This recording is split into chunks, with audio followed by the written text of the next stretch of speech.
Hello, everybody, and welcome to Bears Night at the Oscars. Yes, We're I think we did. recording this the day after the Oscars. I mean, arguably the day of the Oscars, because for us it kicked off at like midnight or something, didn't it?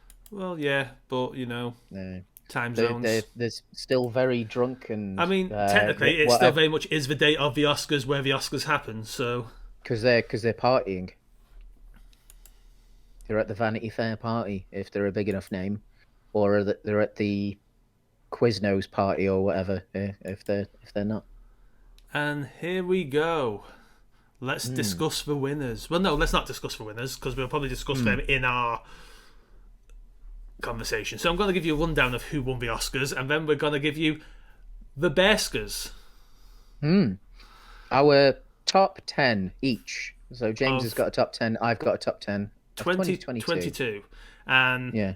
I go off release date, so there is some films on my list that I guess didn't come out here till 2023, but they count as 2022. Because really, when it comes to film, the Oscars start the year or Yeah, end it's the sort of year. like hmm, The cinema year it's kind of like the runs to March. it's the tax year almost, isn't it? Yeah. Yeah, yeah. So best Ironically enough, because many of them don't pay tax.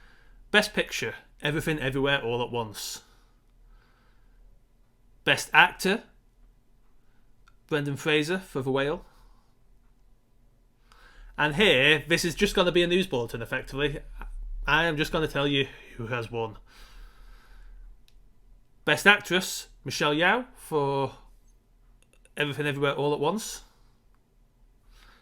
Well deserved. Very. Best Actor in a Supporting Role, Ki Wa Kwan. I think I've pronounced that right. I may not have. I think Apologies if I didn't. But I think it's close enough. uh, I've heard that some interesting ones. that is also for Everything Everywhere All at Once. And how delightful that his first kind of film back acting after having had to kind of 20 give years it up off. for years because of opportunities available for him is Hmm. is an Oscar winning And deservedly role. so. Yeah, I mean, he he was absolutely phenomenal in that film. and for anyone I wondering, don't pretty I much really don't think it was a token for him. Sorry. the core cast of this film, uh, Michelle Hmm. Yeoh, Kiwa Kwan, and Stephanie Sue are going to be in American Born Chinese on Disney Plus soon. Oh, So if you enjoyed them all in this, they're all going to be in hmm, something again. nice. I think May is when that launches. Oh, well, I'll give that a watch. Best actress in a supporting role, Jamie Lee Curtis for Everything Everywhere All at Once. Best director, Daniel Kwan and Daniel Schöner, the Daniels, as they are known, Hmm. for Everything Everywhere All at Once. Best original song is the song from RRR, Natu Natu. I really still need to see RRR. That's the one film that I think would be in my top 10 that I just haven't got round to seeing yet. Yeah, same. I haven't seen it. I have I'm heard not entirely sure it would make top 10, but what I've heard about is mm, it's amazing. I just mm. unfortunately haven't got round to see it. It didn't really get much of a cinema release over here, at least where I could get to it easily. And the only It streaming seems version it's of it, I think, is not the original language version. So I've just not got round yeah. to watching it because Netflix has it in. I think Netflix has the English? Hindu version, the Mm, Hindi version, while yeah. the Telugu version is the original language version Oh, right. because it is from Tollywood, not Bollywood. Mm. James dropping some extremely specific linguistic knowledge there. Best original score, All Quiet on the Western Front, another film I've not seen. I've also not seen The Whale, which won Best No, neither Makeup have and I. Hairstyling. Best Hmm. costume design was Black Panther Wakanda Forever, which, sure, Yeah. but in this category of lists, I don't know.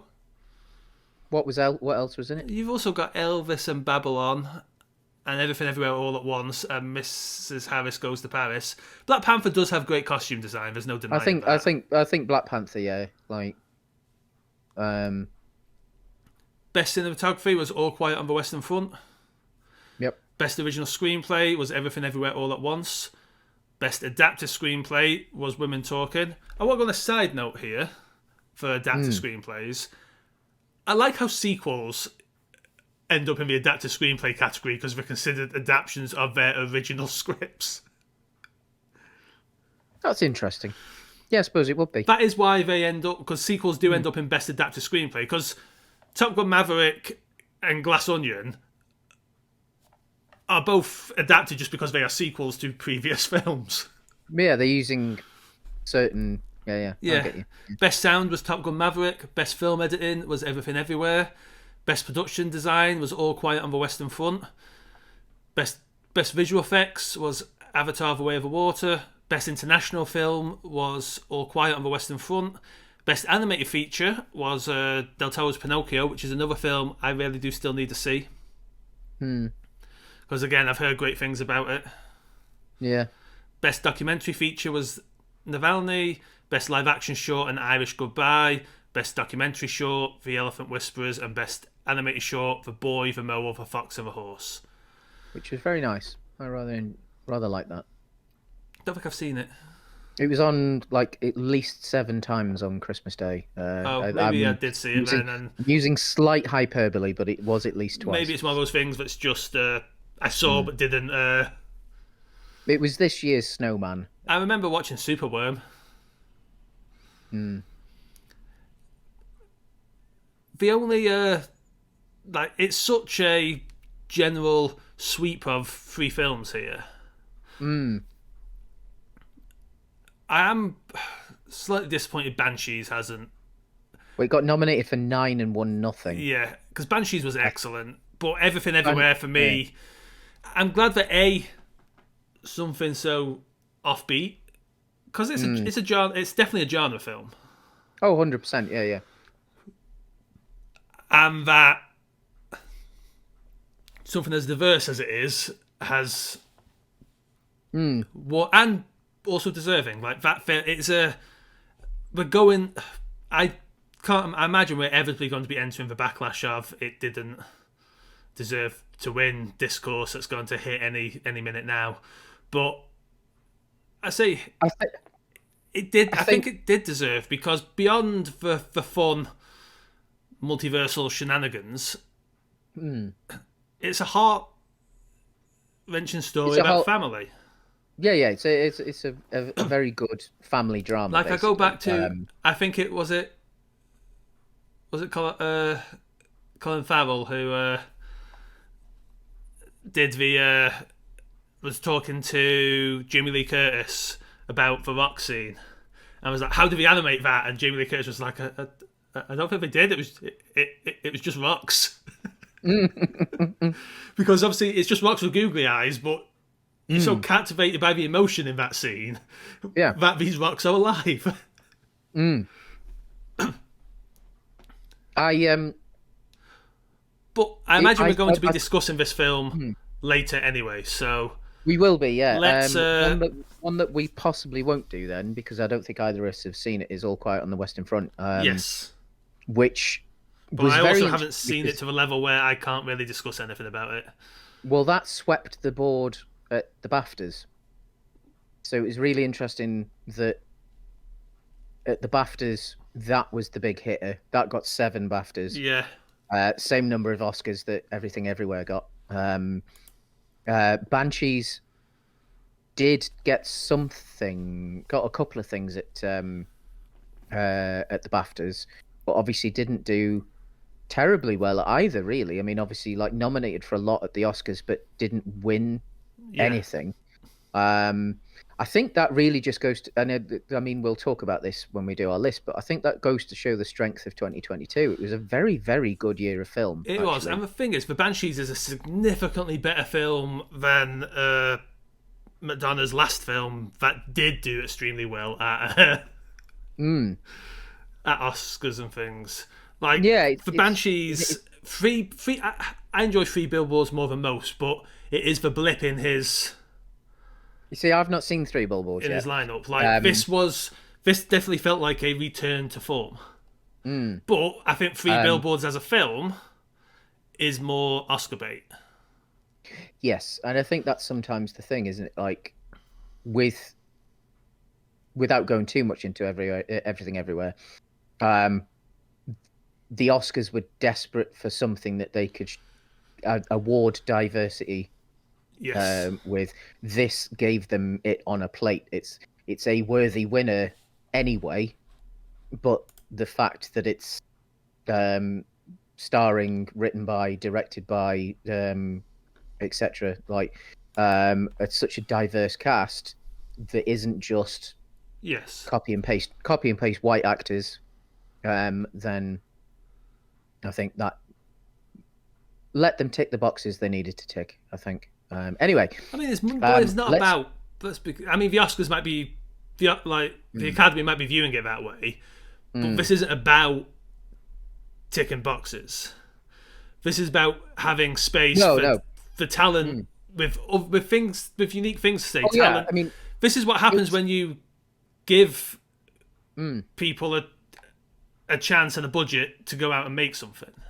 Well, yeah, I mean, you look at it's worth it. Like this isn't a category of box ticking. This is allowing people to tell their stories. Oh, I know, and I think that's where, unfortunately, the discourse that you mentioned before is the backlash that will happen.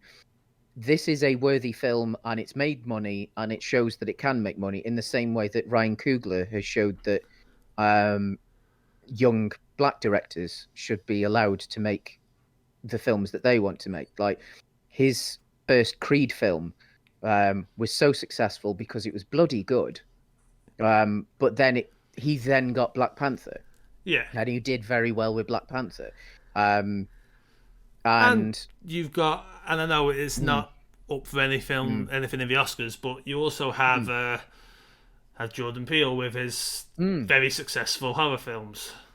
Exactly, but it's about taking those chances. I think that film and obviously I'm being cynical on the part of the where the Academy probably looked at Hollywood will be a stronger place if it has a diversity of storytelling, and allows and takes risks on stories. Because I think it's being proven now time and time again that when you take those risks, they're successful. You just have to. I mean, All Quiet on the Western Front, like a film of that budget as well, does not get made in German language usually. No. And so yes, it's a predominantly white Western film, but it's still a different style of film from a different part of the world that doesn't usually get international exposure. And so it's great that that's on the list as well. Anyway, let's get to our lists. Okay. Would you like to go first? Yes. Your number 10, James. So in my 10 slot is top. We are going to blitz through our 10 to 6s just in a kind of speedily conversational pattern, and then we'll take a bit more detail with 5 through 1. But in my number 10 slot is Top Gun Maverick, directed by Joseph Kosinski and starring Tom Cruise, Miles Teller, Jennifer Connelly, John Hamm, Ed Harris, Val Kilmer, so on and so forth.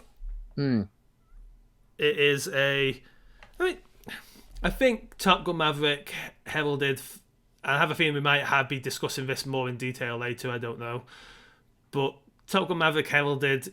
I think it felt like that post-pandemic cinema's back moment, which may have heightened its place in my mind, but also why it heralded that. It also was like, oh yeah, because I think because of just the lack of things coming out, Disney has such a stranglehold on cinema for the past 2 years and what blockbusters are available to see. There's been a bit of everything feels the same because there's no escape from that. We are in a moment in time where Disney is using very formulaic. I mean, Disney always has.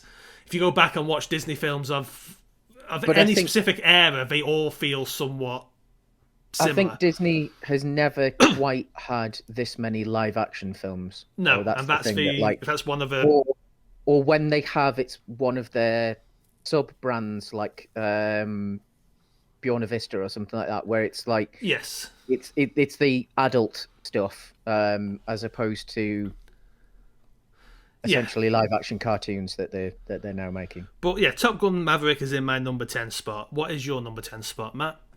Also, Top Gun Maverick. So we won't be Um, discussing this in more detail later on. mm, um, Same really as you. It was a nice blast of nostalgia while also being something that wasn't exactly the same formula as everything else that seems to be around that's of a similar budget and what have you. Um, Obviously, Cruise pushed himself and the rest of the cast to the absolute extremes with this. There was a lot of actual real stunt work and stuff like that. And you could tell it looked great. The visuals are superb. The action's incredible. Is it typically what would be like? I don't think it deserved to be in the best film nomination for the Oscars. I think like that could have gone to something else. As far as entertainment and enjoyment at the cinema went, though, it's definitely worthy of obviously both our top tens. Number 9, James. What do you have? Number 9, I have Puss in Boots: The Last Wish. Ooh, Which, as someone who hasn't seen the first Puss in Boots movie and is generally not a Shrek fan, this may nope. seem weird, but God, this film is good. Like, I love it. Like, I think for the first time in a long time, maybe since Don Bluth left Disney and then later on Spielberg founding DreamWorks Animation, I think the best animation work at the moment is potentially coming from outside of Disney. Because I think Spider-Verse gave them all a license to experiment animation wise. Get a little weird. Yeah, and I mean, the new TMNT looks very. yes, and Puss in Boots animation is outstanding, but it's also a lovely story about a cat having an existential crisis. Like he finds out he's on his last life, and he's having to face up with mortality. It's the villain of, well, at least one of the villains of this film is quite literally death. Oh. The big bad wolf is, and spoilers, I guess, for all of these films because of how we're going to be discussing them. So if you don't want to listen to them, stop. Come back after you've watched them. Maybe in the description we will post the actual top 10 films so you can, go and watch them and then come back and listen to them discuss us. Or maybe us discussing them will spur you on to watch them, but there will be light spoilers. But yeah, the big bad wolf bad guy is actually he's deaf, and he's coming for Puss in Boots because he doesn't think Puss in Boots has taken him seriously all this. All this time. Yeah, and it's Antonio Banderas is great. Salma Hayek is great. It's a great animated film. It's the only animated film in my top 10 this year. I don't think I've got one. It's fair. My next highest animated film was 24, and that is also a DreamWorks film, The Bad Guys, which was about a wolf leading a team of con artists. Avatar is the highest animated film in mine. I guess that does count. Which is number 16 if we were doing that. I mean, I guess Avatar does technically count. That's number 23 for me. And number 17 was Turning Red. Turning Red I have at 26, but I've seen more than you, so that's not necessarily a fair. I think I've only seen about 20. Okay, so my number 9, Pale Blue Eyes. I've not seen that. It's really good. It feels like a film that. First off, for those that don't know, it's a Netflix film starring Christian Bale, who plays a. Oh, it's yeah. yeah, a a semi-retired policeman, I suppose, who's got a bit of a drinking problem and helps a young Edgar Allan Poe solve a murder mystery. Can Um, I take a slight side note? yeah, Have you heard the Austrian entry into Eurovision yet? no, It's a pop song by Edgar Allan Poe, nice. used Uh, as a fun takedown of the music industry about how Spotify doesn't pay people enough. all right, okay. It's about a songwriter who gets possessed by Edgar Allan Poe, and Mm. how not even Edgar Allan Poe could help them make the rent. It's brilliant. Well, If you get a chance to go and listen to it, I hope it gets through yeah, yeah. the rounds, Preliminaries, yeah, as yeah. I have a feeling if it does, there is Mm. a non-zero chance that Austria is winning the Eurovision this year. Yeah. Well, It's that we'll good. see that then. Anyway, back to Pale Blue Eyes. Um, yeah, it's a film that very much feels like it is probably about 20 years too late to have been a cinema film. Yeah, It's slow, it's dry, it's wonderful. Like, it's really, really good. There was a Nicole Kidman ghost film, I think, the in about others. 2005. The others, yeah. It's got a very that sort of Yeah, tone type of thing, and obviously it's a period piece. Um, it it's very much, I suppose, extremely high TV now, as opposed to yeah, what you'd typically expect at the cinema. But yeah, wonderful film, brilliantly acted. The guy who played Harry Potter's cousin in the films, obviously continuing his great run of playing Southern characters, Southern American characters, um, and just being superb. yeah. Like, as far as an acting career goes, there's possibly an argument he's the best actor of the Harry Potter cast. I know Radcliffe does whatever the hell he wants, um, but I wouldn't I necessarily say still, he's quite the same caliber as the. I still need to see Weird Al at some point. So do I. Yeah. Well, it's hidden on like Roku TV, isn't it? But like, Yeah, it's not even available in every region or something daft like that. It's like really a case of like the people at Roku just do not want to make any money whatsoever. And Weird Al has openly gone and said, just pirate it. Like yeah. it's their own fault. Like so. Well, But yeah. So Pale Blue Eyes, my number 9. so my number 8 is here just because of how fun it is. It was Hmm. fun. I had a blast with it. It maybe doesn't deserve to be here, but I don't care. Number 8 is The Unbearable Weight of Massive Talent. And it's here more than anything. You'd think it'd be here because Nick Cage gets weird, and he does. But Yeah. it's not why it's here. It's here because it gives Pedro Pascal a chance to stretch his comedy chops, and God, he's funny when he's Hmm. not having to, wear a helmet 99% of the time. Yeah. Like, Um, he is so good in this film. And or be running away from mushroom zombies. yes, he carries this film. Like, Hmm. this is a film where I am going to avoid any spoilers because I think this film is all the better for going along the Pascal journey. Yeah. No, I get you totally. So I'm just It's going to say it's on Amazon Prime. It's a blast. If you've got an evening to spare, watch it. Yeah. I am there with you. My number 8 is Glass Onion.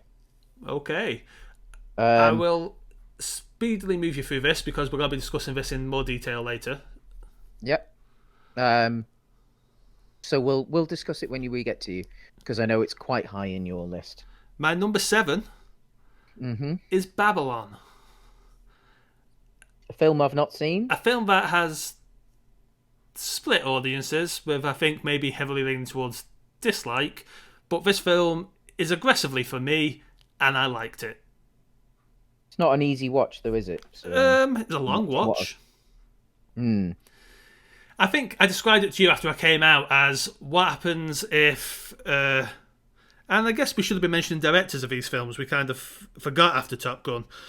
Puss in Yes, we Boots did. was directed by Joe Crawford, Mm-hmm. and Unbearable Weight of Massive Talent was directed by Tom Gormican.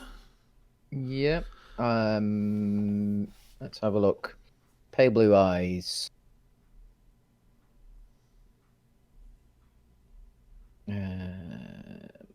Where are you?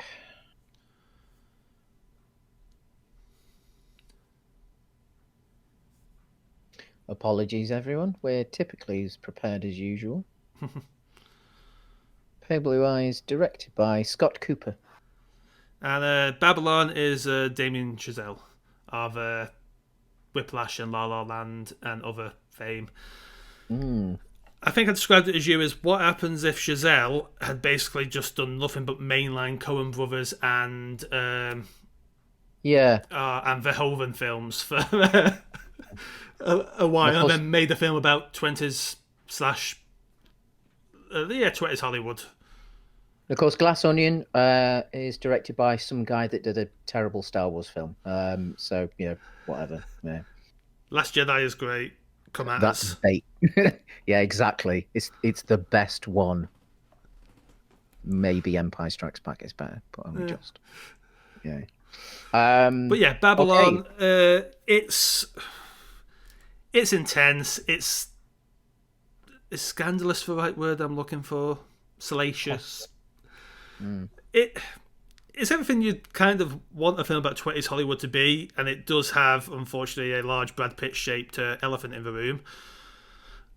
But it's a film that, if you've got a spare 3 hours, Yeah. maybe is worth if you think it's something you might enjoy. If you've Might be heard worth everything it you've up. heard about it and you're sure you won't enjoy it, Hmm. probably listen to those instincts. Yeah. I'm a sucker for Hollywood films about Hollywood. I can't help it. What's your number No, I 7, get you. Matt? My number 7 is The Unbearable Weight of Massive Talent. Ah, And yeah, completely agree with you. We won't say anything more, because it's a journey that people should go on. So, as much as I don't like recommending people give Mr. Bezos some money, if you already give Mr. Bezos some money, go and watch it. It's wonderful. so my number 6. For me, the best. I guess you could count my number 1 as an action film, but one of the best action films of the year, with a heavy dose of great drama as well. Mm. The Woman King by Gina Prince Bythewood as as director, starring Viola Davis, Lashana Lynch, John Boyega. It is about the Agoji, which is an all-female unit of warriors who protect the African kingdom of Dahomey. It's based on true history, if not so much a true story. Not necessarily exactly the right people, or yeah, but I like, believe the kingdoms existed, and oh no, he did, like, he did, yeah. But I mean, exactly those, like, but it's yeah, it's dramatized to yes. emphasize the truth. It was a kind of I mean, I go to cinema a lot, so this is why I see a lot. But You have a cinema pass, don't you? my mate messaged me saying like, "Oh, I was in Manchester going to see a band," and he messaged me saying, "I'm going to Manchester tomorrow to see this. Do you want to come?" I was like, "Oh, I've got nothing else to do." It was the week before I came up to see you, actually. I remember you. Yeah, and yeah, it's great. Viola Davis is just phenomenal in it. Absolutely phenomenal. I mean, what do you expect? It's Viola Davis, but Yeah. I mean, when she can phone it in, like, I think How to Get Away with Murder is that's Viola Davis as well, isn't it? Sure it is. But yeah, when she's really passionate about something, she's one of the best, one of the absolute best. and she is an EGOT. She is, yes, definitely. But yeah, Um, it's a great what did film. she win it? What did she win a Tony for? Um, I'm not sure. I just know she has the. And a Grammy. What did she win a Grammy for?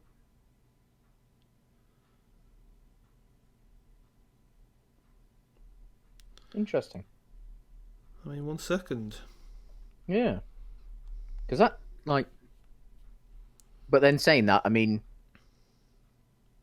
um, the South Park team, they aren't EGOTs because they haven't won all of them, but they have been nominated for everything, and they've also been nominated for Game Awards as well. So they're possibly the next, uh, the next step beyond. So it isn't as weird as it So she sounds. won Best Actress for Fences at the Mm. Oscars. Yeah.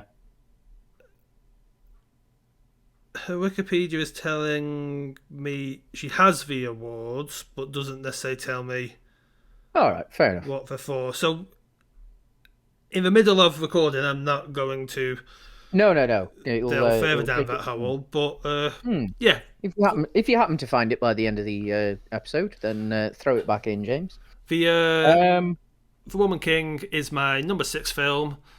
Was higher than this for a long time, but Oscar season did knock it down slightly into the hmm. second half of the top 10. But it's worth noting that all my top 10 are very worth watching. Yeah, it's same. Like, I don't think there's. I mean, to I be mean, honest, like I've seen 39 films this year, so the top 10 is. I mean, on I've seen my more than 39 films this year. I've seen no, no, 39 films from 2022 this. film. Yeah. Yeah, yeah. I mean, of the list that I've curated, I've only curated 17. I think I've actually seen it. No, sorry, 20. I think I've seen a few more now. Yeah. Um, I would say 17 of the 20 are at least good. Um, with I mean, the only thing is, three. I don't think I regret seeing any of them. But then I very rarely regret seeing a film, even a film I don't like. Uh, I don't regret seeing any the bottom three. I won't say what they are. I mean, I'll tell you what From my bottom three are at 37, 38, and 39. At okay, 37, we have Thor, Love and Thunder. okay, yeah, that's my number 18. At 39, we have Mickey, the Story of a Mouse. 38, sorry, which is a documentary about Mickey Mouse. It's a Number Disney Plus 19. documentary. It's a bit fluffy, but it is a feature film, so it Hmm, goes on the list. cool. Number 19 for me then. Another Hemsworth thing, Spiderhead. Uh, It's terrible. It's really bad. at 39, I have DC League of Super Pets. And at number 20, although realistically I could have seen 100 films last year, and this would probably still be at the bottom of the list. Jurassic World 3. I haven't seen it yet. I, I will do. I'll watch it one day. if there's a day where you really hate yourself, then Then then what? I Like, have, but then there's films that are also low down. Like I have Moonfall at 30. Moonfall may be some of the most fun I had in a cinema last year. It doesn't deserve to yeah. be any higher than 30 in my list, but No, no, but I mean the thing is, it's like it's non-standardized gaps, isn't it? I mean, got Anyway, the. mine. I'm just gonna spot a few. Mm, This is a well, no, I'll do this in between. So give your I'll, I'll 6. I'll do my number 6, and Yeah. then we'll have a couple of honourable mentions, maybe. Sorry, we planned this Um, format precisely. exactly. Number 6, Barbarian. Oh, a film I very Um, much want to see but haven't. the new Justin Long film, as it was advertised, because he's such a big part of horror now, it seems. And he was the big name in this. That when I first saw a trailer for it, it was the new film with Justin Long. Like, it's brilliant. It's really good. Genuinely tense, disturbing. Doesn't overstay its welcome. It's not too long. Um, could, in theory, potentially have a sequel if it made enough money and they needed it to. It doesn't need a sequel, but it could start a franchise if it was the right money was thrown at it. excellent, absolute, absolutely excellent. I think it's also a Bezos film. Um, No, it's on Disney Plus. is it? Oh no, it's Disney Plus. Yeah. Um, It's yeah. a So go and Searchlight film, I believe. yes, it is. Yeah. So yeah, go on the Happy Mouse channel and watch a really, really good horror film. So here is time for a few films we're calling James's Diversions. These are films that I think are very worth watching but aren't in the top 10. Mm, The Lost City. Great rom-com by Adam Nee and Aaron Nee, starring Sandra Bullock and Channing Tatum. oh really? Yep, that felt Yeah. like a. I mean, it was like it was a moment of Sandra Bullock's back. Mm, Great fun. There is Elvis, a film I didn't see. a film I, that I do love a bit of Baz Luhrmann, but it's it's definitely a Baz Luhrmann film. yeah, See How They Run, a nice little oh, distracting murder mystery. that was also on my extended list, and I was going to say that as well. The Menu, a fun film in the current popular genre of Eat the Rich. It's really good, really, really good. Different year that might have accidentally got into the big nominations at the big awards. I think. And right now, I'm about to do a very quick rundown of 16 through 11 because I think all of these are worth watching. Good Luck to You, Leo Grande, by Sophie Hyde, starring Emma, directed by Sophie Hyde, starring Emma Thompson and Darryl McCormick. Emma Thompson plays a retired school teacher who hires a young male sex worker, and it's a drama that mostly stays within the hotel room. Over time, it very good watch. There is Scream, as in Scream 5. I'm yet to see Scream 6, Ghostface on a Train. I'm very much looking forward to seeing Scream 6. Scream Am is... I? Pardon? So am I. Have you seen 5 then? I haven't even seen 4 yet, Oh. but like, Scream but is... 6 does look great. Scream is a glorious franchise in the fact that, unlike near enough any other slasher franchise, there isn't a bad entry. No. Like, some are better than others, don't get me wrong, Yeah, but yeah, the yeah. all 5 I've seen so far are varying degrees of good.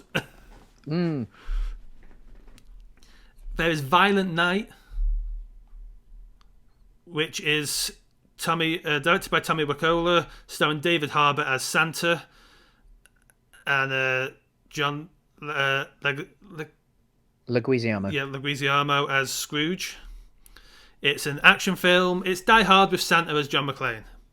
If that doesn't make you want to see it, I don't know what will. There's Batman. I know we're going to be discussing that, so I'm just going to say I think Batman's worth a watch. There's The Northman, Another film I've not seen. which is Robert Eggers' latest film.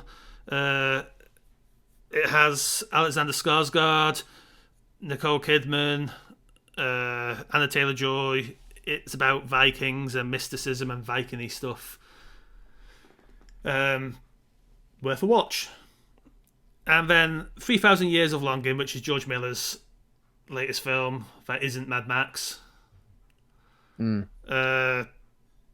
Tilda Swinton is an academic.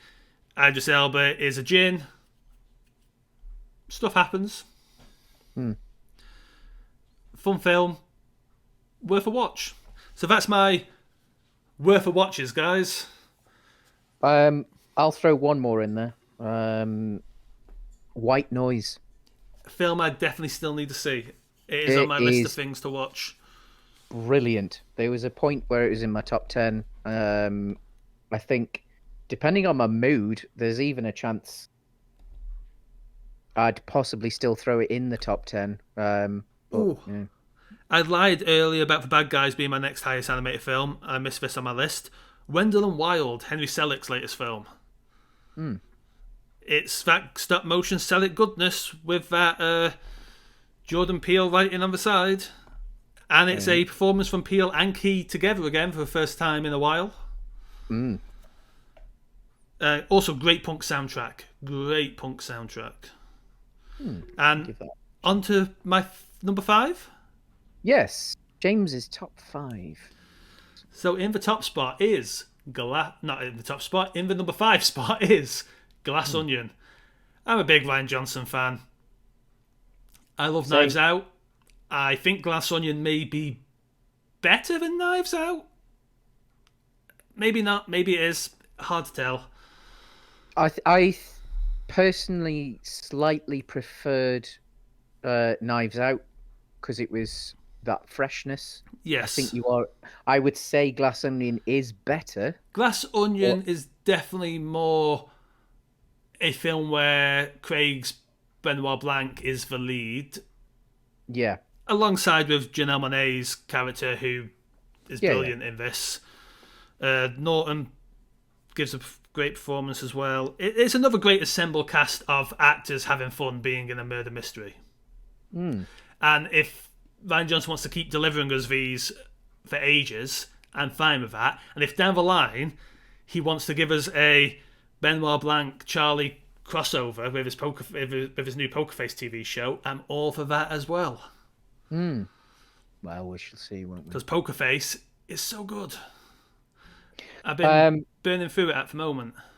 I haven't seen it yet. But yeah, Glass Onion is another film in that eat the rich genre we were discussing. Really? Yeah. It's a great Sunday afternoon view. Like, I know we're getting at least one more of these. And Yeah. I would like more beyond that as well, because Daniel Craig is clearly having the time of his life. Yes. Like, Daniel yeah. Craig was stuck as Bond for so long that I think we all forgot. Like, he'd sneak out of that hole every now and again. But I think it was very easy to forget how, like, fun the guy can be. Like, Yeah. I mean, have you seen his his vodka advert?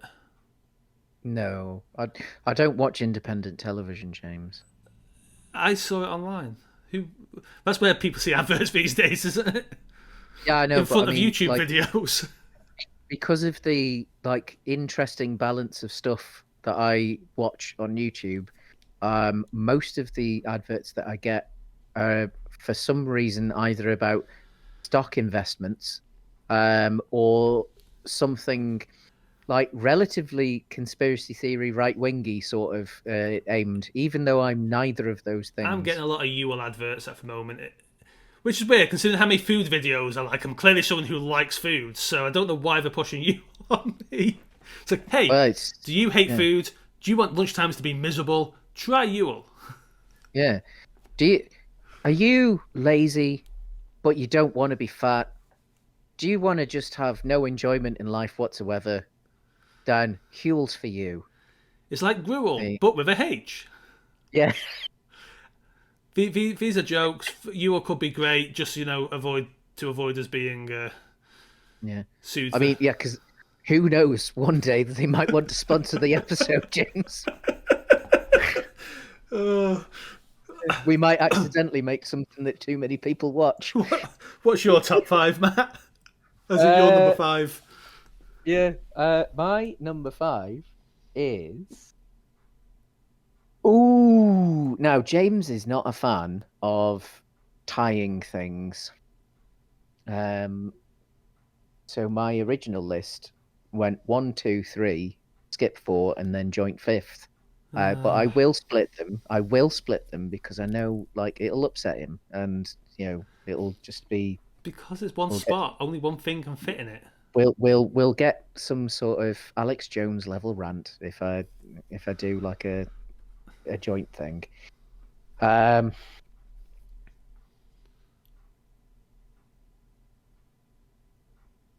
Number 5 is Everything Everywhere All at Once.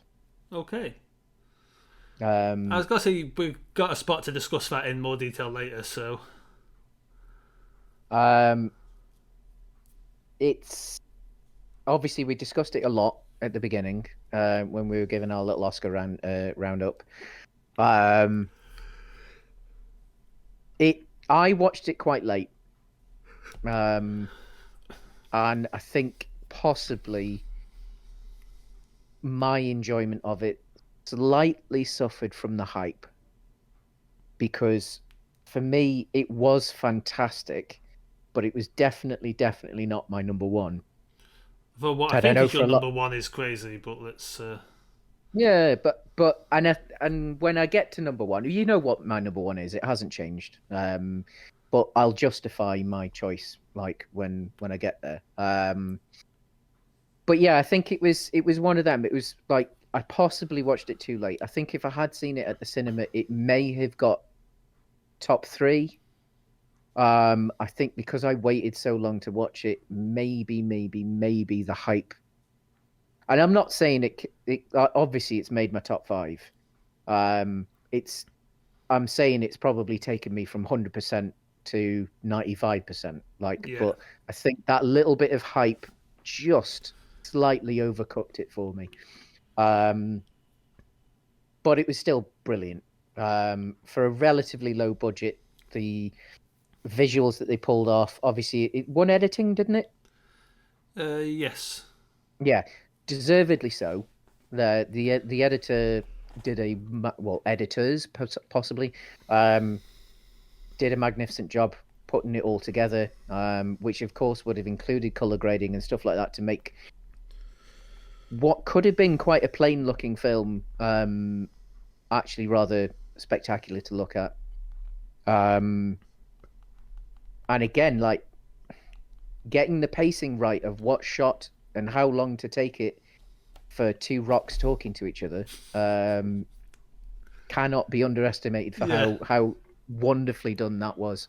Um, yeah, it certainly deserved every nomination that it got at all the major awards. I think it certainly.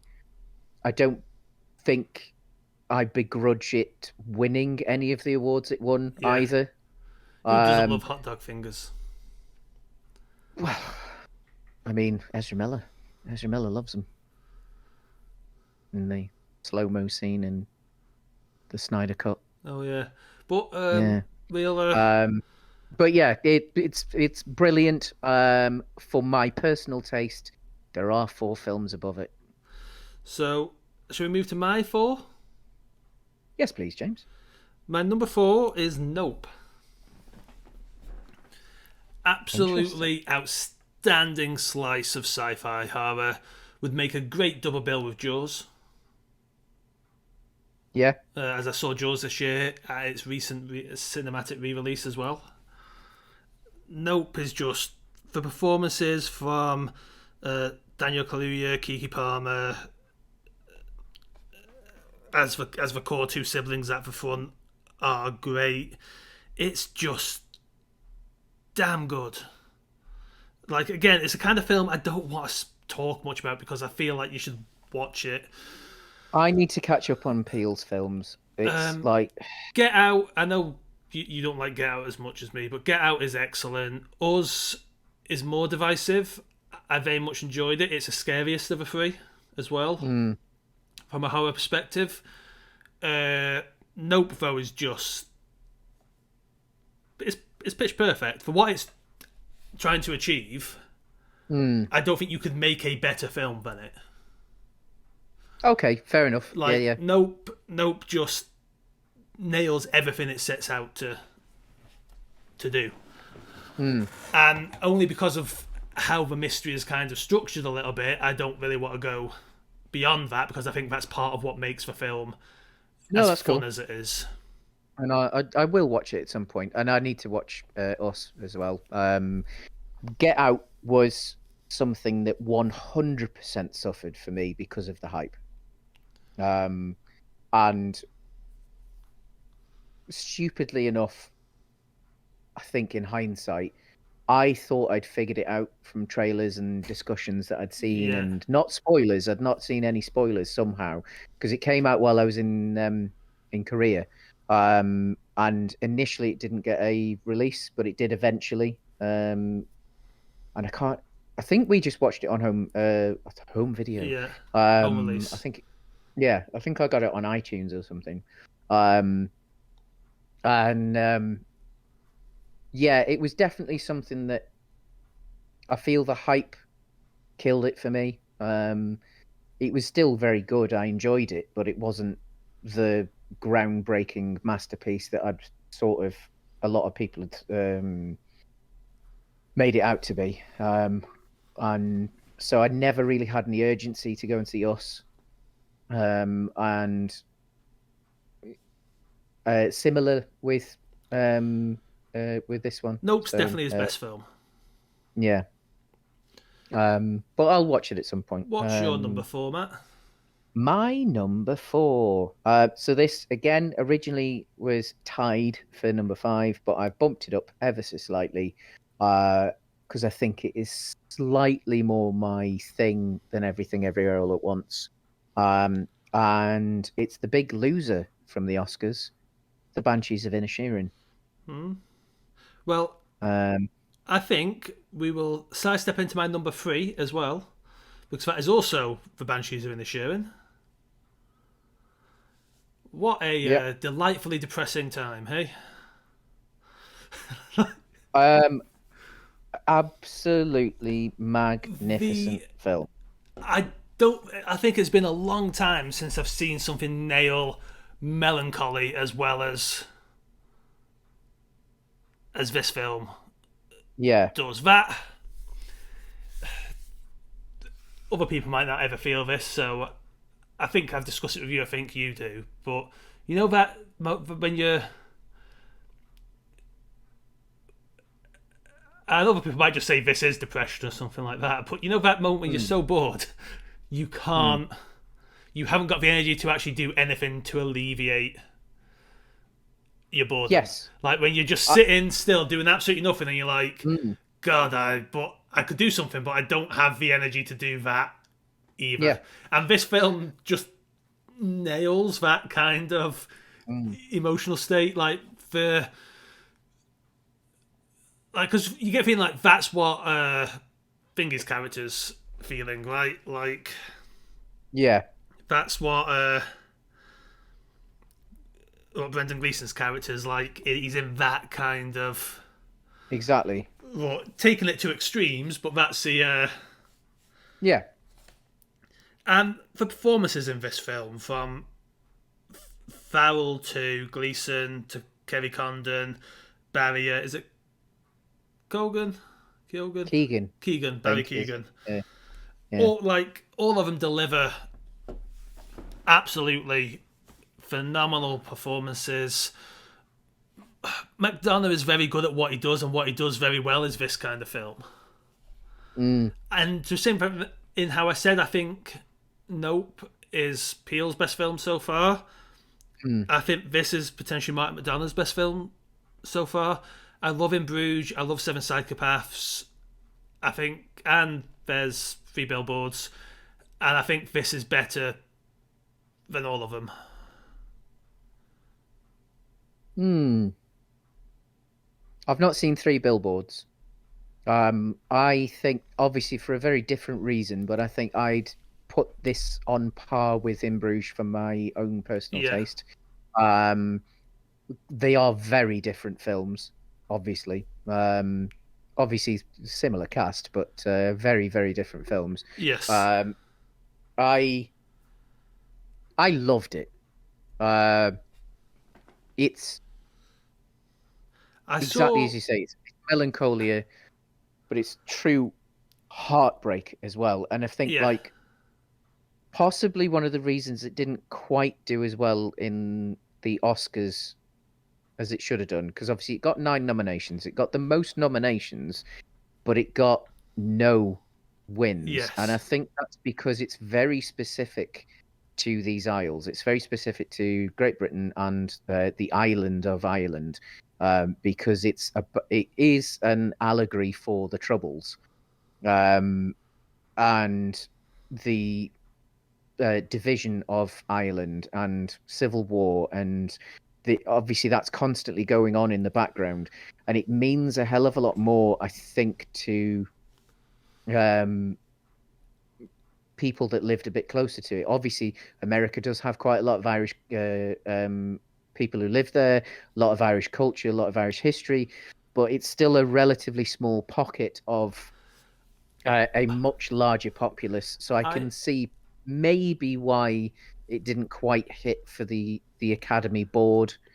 I think maybe there were too many other things that maybe split the vote, and possibly that's why it didn't end up winning anything in the end. I saw this as a double film day with Glass Onion. Actually, I watched So I this can see that first, and then I watched Glass Onion second. as a palate cleanser.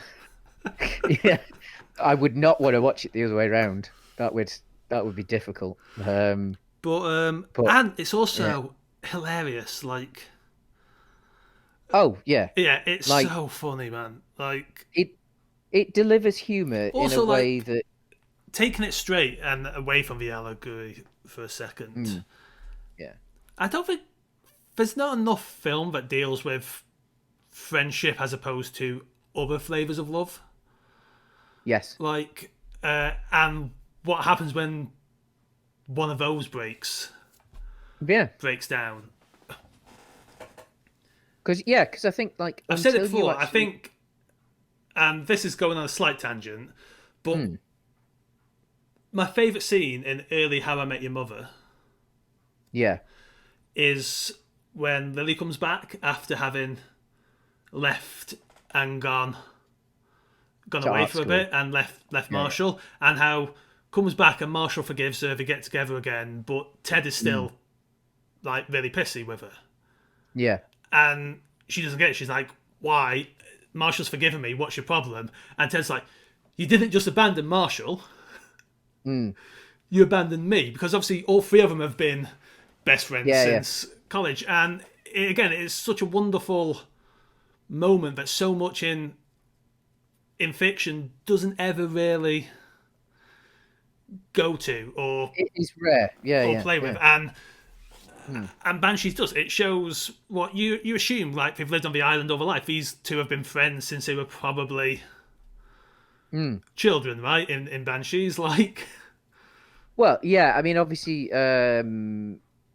Gleason's character is older. yes, Which makes it even more heartbreaking, really, because it's like the Farrell's character. Obviously, it's his best friend, but it's also someone he looks up to. yeah, It's that father figure or big brother that he doesn't have, and suddenly now this person that he not only is his best friend but is his hero yeah, doesn't want to be there anymore, and it ruins him.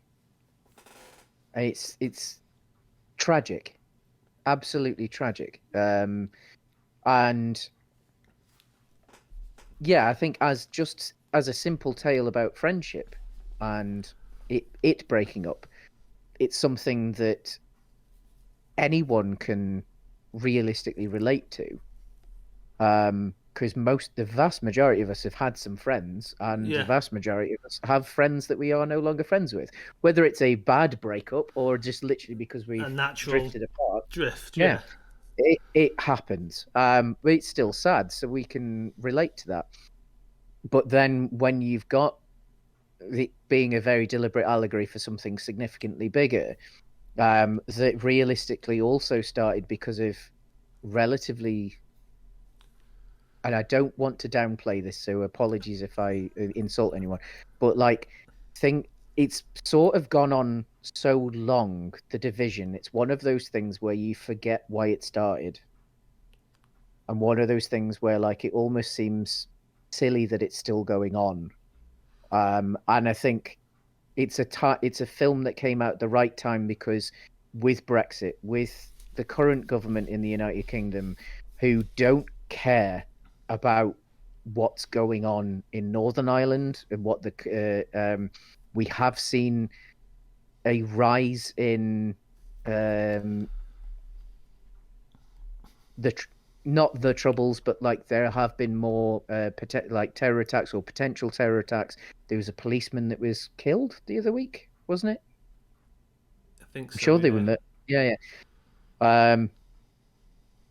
It seems to be perfectly timed for this as well. It's a very important film at actually a really critical time in our modern history.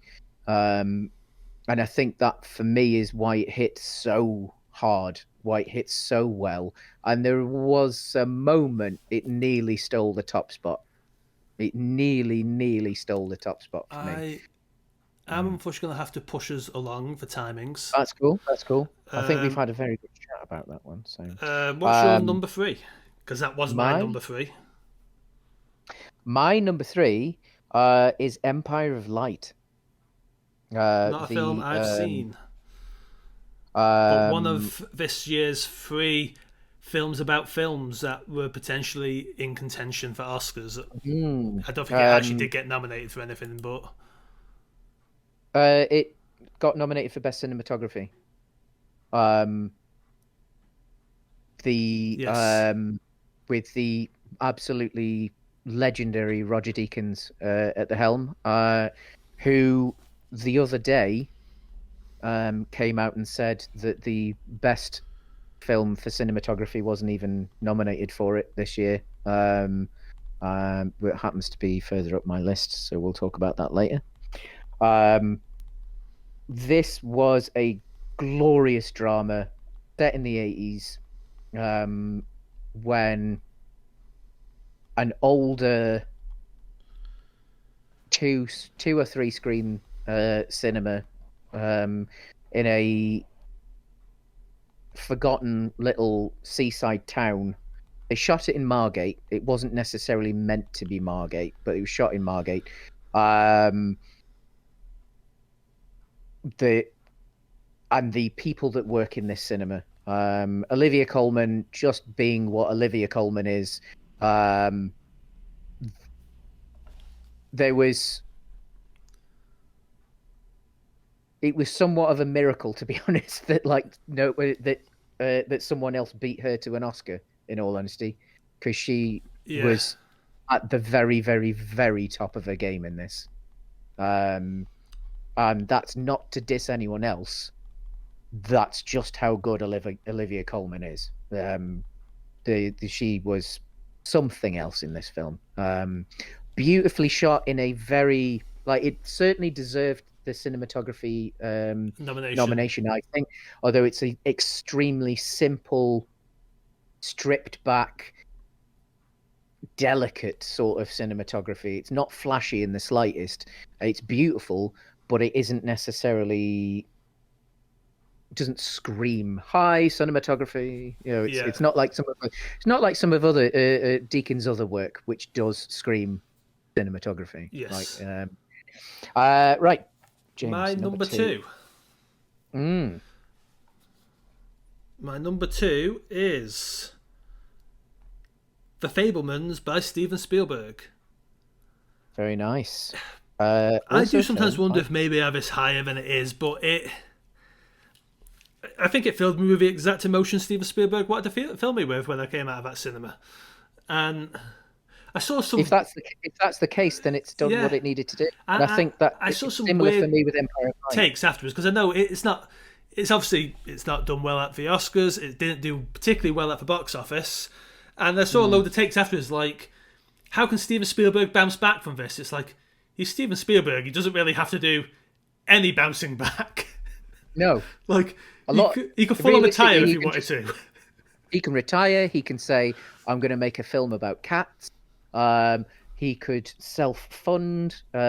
He could get George Lucas to fund him to do something. He can do whatever the hell he wants. Yeah, Like, yeah, he's Steven like Spielberg, and at this point, he's like well within his right to make whatever the hell he wants. If he wants to do a 24 episode a season sitcom next, yeah. then he can do a 24 episode a sitcom a series sitcom. I mean, we are Um, in Spielberg knocking off the things he wants to do before retirement period, which is or why, death.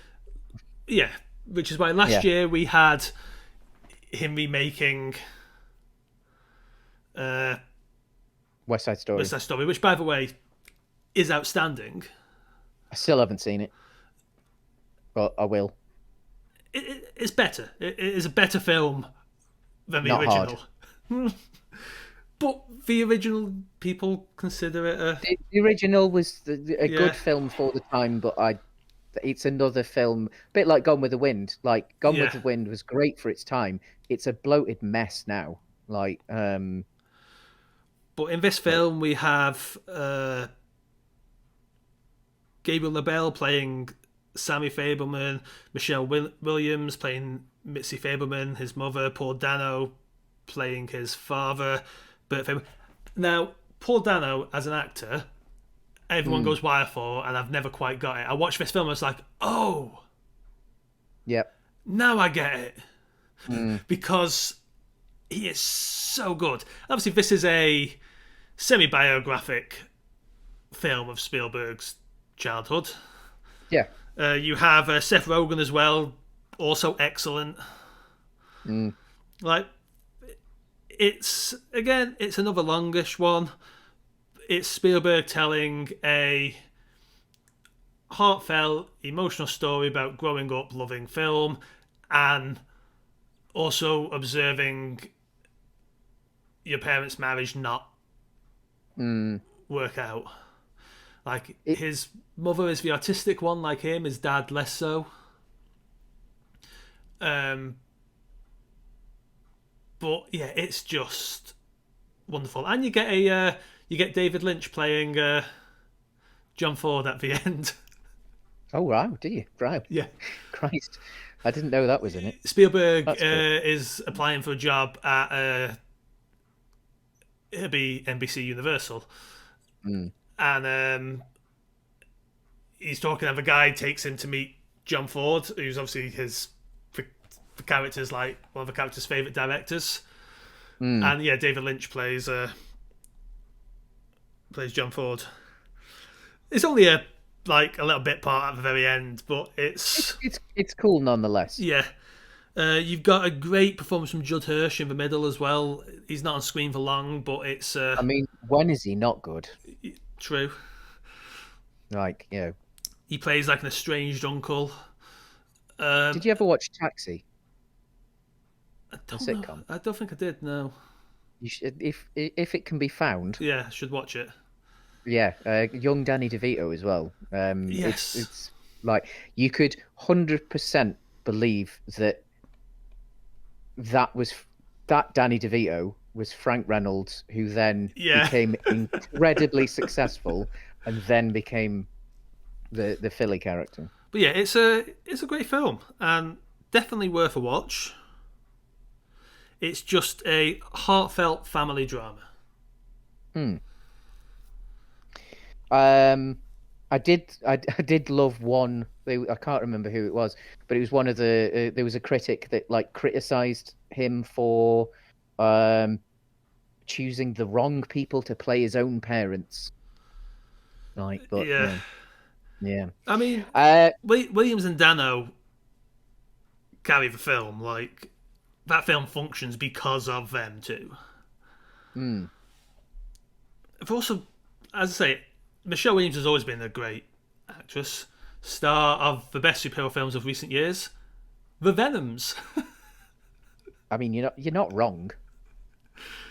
Realistically, But then again, it's right. the Venoms work because both Hardy and Williams commit to that bit, right? Like, And sort of not giving a shit. Yeah, they like it's just they commit to yeah. they both commit to giving outstanding performances in a film that does not deserve it. Yes. And I Right. mean, I know Tom Hardy wrote at least the second one. I think he wrote Yeah, the first and- as well, but He's obviously enjoying it, Yeah. isn't he? And you can't really like criticize him. so for you're that, number so. 2, Matt. My number 2, a little bit out there. Again, this one just hit me, just right. Prey, the latest Predator film. I've not actually seen it. It was obviously when it first came out. It was one of the things it was most celebrated for was the fact that this was almost exclusively a Native American or Indigenous person's film, um, and focuses almost entirely on those people. I can't say what tribe it was. I won't try and pretend I know. But it was a really nice look at K- native culture. Comanche, But wasn't it? I think it was, but I don't want to like. I'm only remember that from the language Mm, discussions that yeah. went on about the film. Mm, excuse me. Uh, a lot of it is almost silent as well. There's not a lot of dialogue. Um, because it follows the daughter of the chief of the tribe, essentially. Um, and her brother is the head hunter, basically, in the tribe, who's destined to become the new chief. But she is also a very good hunter and wants to prove herself as a hunter. And then, of course, along comes the predator, who starts to hunt some of the tribe, and she's the one that works out what it is and how to take it down. And in the end, is the victor. No spoilers there. Like you sort of know you're going to get a happy ending, of sorts anyway. Yes. Um, it's arguably the best Predator film. In fact, I don't think it's even arguable. I've recently blitzed through all of the Predator films, including the AVPs. We're now on to the Alien films. We've just watched Prometheus and Covenant. Alien Covenant, and then we're going to get onto the original Aliens. Um, Side note: Prometheus and Covenant are way better than I remembered. Um, Still not. There's still some things missing, but like way better. Um, I think yeah, the core. Prey is definitely the best Predator film. Yeah. It might not necessarily have the high octane action of the first one. It doesn't necessarily have the, I suppose, the full on character of the second one. Because again, Predator 2 doesn't get the credit that it deserves, realistically. Danny Glover is superb in that. Obviously, it's a much more vocal film, which is where I'm saying the full on character. I Yeah. think Prey, very quiet film, but in a good way. But yeah, it's fun. It's dramatic. It again pushes a notion that diversity sells. Like it's it's a relatively cheap film as well. They didn't spend a lot of money on this. I'm quite liking what they're doing because there's an alien equivalent of this film coming soon as well. Is it? There is a as in the sense that it's a made for TV. Are you sure you're not just thinking of a TV series that's coming out soon? No, there's a film coming. That's I'm sure it's yeah. There's definitely a film on the way. A relatively low budget as a film, but it's going straight to Disney Plus. I'm sure The it's a only film. I think you're thinking of the Alien TV series that would, in theory, be going to Disney Plus because it's going to Hulu. Hmm. Yeah, The I'm only sure the there's a. only Alien thing I can think of in production at the moment is Thingy's show. Hmm. I'm Um, sure there's a film. I'm sure there's a film because it's a side project. It's like it's in the Alien universe, but it isn't like actually directly part of any of the Ripley stories. Essentially. yes, that's the TV show. Oh, okay. But It's by the hmm, it,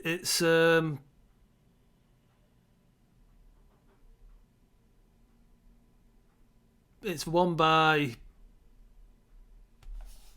yeah. There's two TV shows in development, but one's much closer to coming out. I think hmm. it's by what's his name? The guy who did the Fargo TV series. Oh yeah. But That's yeah. the only Anyway. active in production Alien project, I think. Okay. But Um, but yeah, yeah, Prey, absolutely brilliant. I'll have to watch it. Again, a genre film, but in the same way that Everything Everywhere All at Once is a genre film. It's very, very well made, and I think quite an important film, So really, because it pushes diversity. I think we know what's coming for your number one, my James. number one is Everything Everywhere All at Once. We've spoken about it a lot, so I'm just going to say a couple of things. Mm. One, I saw this at an advanced screening. Came out of it, was like, that's probably going to be my favourite film this year, unless something drastic happens, Mm. and it ended up as my favourite film of the year. Um, Also, the Kar Wong style scenes of this film are Mm. so good. For ones where it's set in the universe where they didn't get together and didn't have a kid, Mm. and they're glitzy Hollywood, like, well, not Hollywood, but No, I get you. Yeah. glitzy film people. Yeah. It's a much more successful life for them both, in theory. But then when Quan delivers the another universe, I would have loved making laundry. I would have Yeah. loved doing taxes with you line. Is Mm. just like so good. Yeah, it is really And good. I those like. that whole scene is just shot gorgeously. Mm. Oh It yeah, I really really liked it's a that film element. I enjoy very, very much.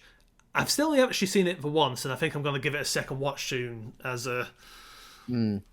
now that I think it's a film that's going to grow the yeah, more I watch it. Um, as I've only seen it the once.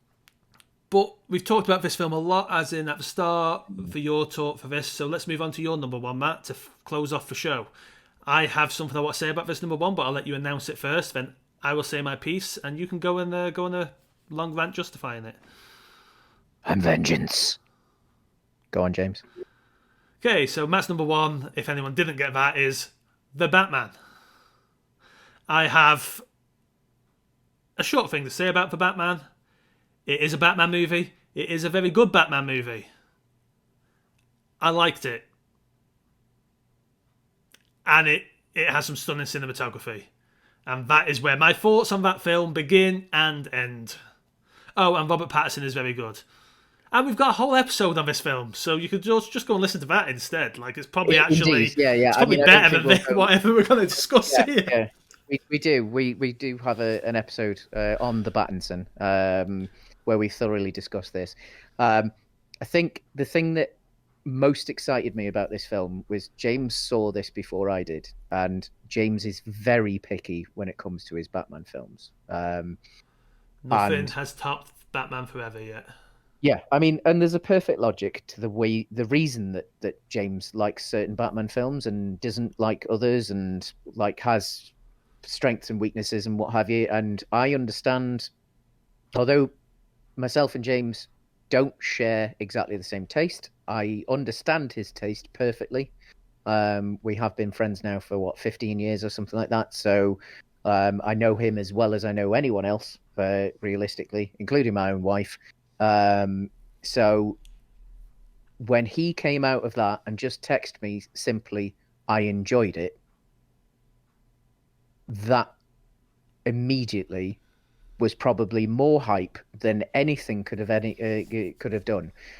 So I was actually slightly apprehensive to go and see it because I did not want to get too excited for this. I love Matt Reeves.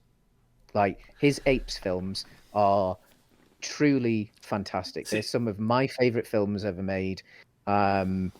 So the notion of him doing a Batman film was always exciting to me, but I did not want to get too excited. I did not want to get disappointed. And it did not disappoint. I saw it when I saw it at the cinema. I'm sure I saw it in the IMAX. It was glorious, it and has it just hit for me. it has great Like, central performances, mm, and the ending of a film, mm, for me at least, proves that both Reeves and whoever wrote the film, I'm not sure, unfortunately, sorry, Yeah. understood Batman. Oh, crap. What? Oh, no, never mind. I thought we'd stop recording, but we are still recording. Yeah. I have my. Deliberately cut it off to get my number one out. But yeah, it Mm, had yeah. a. That Like, censorship there is. it stuck for landing for me, and it proved to me like Mm, that ending where he's helping people, like, okay, yeah, they get Batman. mm. Like, up until then, it was a very good Nolan-esque Batman tale. Not Nolan, but it could have No, gone I get down you. a I similar get you. path. Yeah. But Mm, the ending of it is like, no, Batman is hope. In the same way mm, Superman is, just for a city that doesn't think it deserves it. yeah. Like, so And I like, think you're right. We do have an entire episode on this that's at least 30 minutes, I yes, think. and you really should And just go and listen I to I that. think because we go into more detail. Because it was also Um, made with the film fresh in our minds as well. um, the thing that solidified this being number one for me is that I now have it on 4K Blu-ray.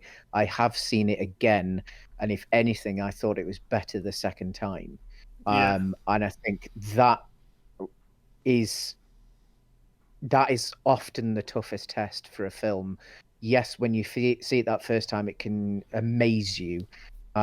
If it can get at least close to that experience the second time, then you know you're truly onto something. And yeah, so for me, like I know why it isn't even in James's top 10. I know why it won't be in others. It was just for me perfect. It hit yeah. something. It just got that right note. On that, then I have been keeping tally. I know James doesn't like to, so I will give us a very quick rundown of the ultimate. Bear in mind, top 10 of 2022, which James won't like because it's actually a top 11. Um, so equal 10th, Woman King and Barbarian. I've graded these, by the way. 10. If we chose it was 10th place, you get 1 point. First place, 10 points, and so on. So it's fair. So yeah, equal. Woman King and Barbarian, with 5 points. Next, we've got equal Unbearable Weight and Nope with 7 points. Then we've got Empire of Light with 8 points. Prey with 9 points. Fablemans with 9 points. Glass Onion with 9 points. Then top three, The Batman with 10 points. Banshees of Inisherin with 15 points. And our overall number one, much like at the Oscars, Everything is everywhere. Everything Everywhere All at Once, 16 points. It's a So fun only film title to say as well. it's a Like, difficult one if you're not but careful. it does like it Yeah, has a good mouthfeel. it does, doesn't it? Yeah, yeah, yeah. But Doesn't roll off the tongue, but it feels like it's a challenge. yeah, It's like eating like peanut brittle or something. and I think on that Um, note, mm, we shall say see you. see you later. And a sneak preview of things that may be coming. Don't hold us to it because we may never get around to making it. But Mm. we may do a Bears do Ryan Johnson. Yeah, I'm game. Yeah, yeah, that'd be a And good laugh. also, as Yeah. they are such a strong theme for the show. Mm. I think Matt should watch Cocaine Bear and we can discuss Cocaine Bear.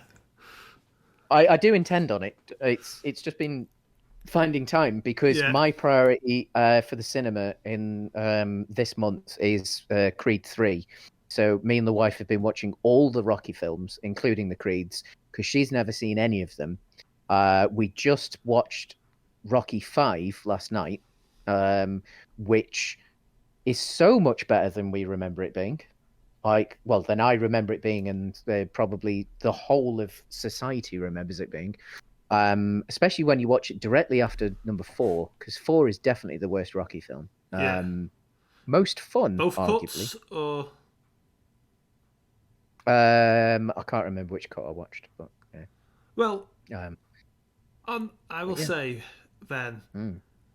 everyone out there, watch a lot of films and Yep, stay positive. There's too much negativity out there.